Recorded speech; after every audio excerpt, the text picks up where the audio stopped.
Hi YouTube, Enduro Boy UK here.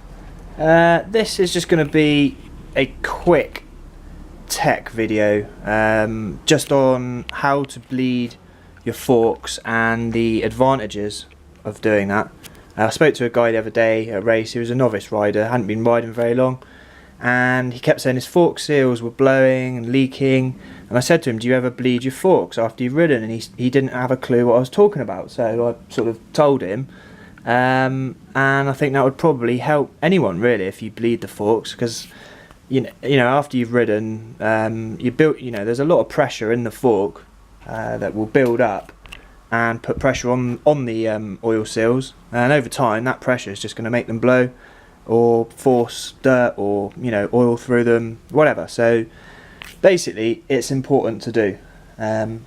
Always do it after you've washed the bike, so nice clean bike.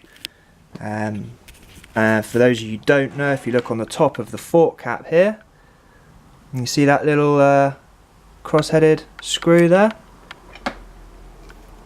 That's the bad boy you want to take out. So you get your Phillips screwdriver, in you go.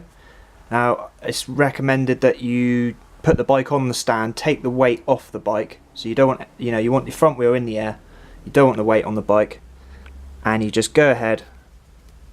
I've done these already, so I doubt there'll be any air coming out, but you crack these back and right off, and when you get to the end of the thread you'll hear a shh. Obviously these have been done, so you're not going to hear a noise. You don't need to take the screw right out. Watch out, because there is a little rubber O-ring on there. Screw them back in,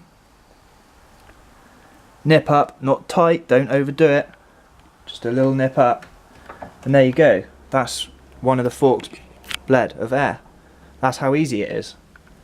You want to do that after every ride. You're going to get a lot of air build up in there, and you obviously, not only will the air build up in there, make your fork slightly stiffer, you're gonna, it's gonna change the way the bike handles. So you wanna keep that air, that pressurized air, out of the fork. Yeah, that's about it really. If you don't want to use the screw that it comes with, there is actually another thing you can do. Hang on a second. When I get off the bike.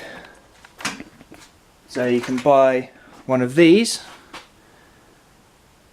which is an auto bleeder that just screws in the hole, replaces the screw there, and you just click that down and it'll automatically bleed the air out of this little hole at the top. That's quite a handy thing. So there we go. That is how you bleed your forks. This is a KTM. Obviously it will be exactly the same for any other enduro motocross bike. They all work pretty much the same.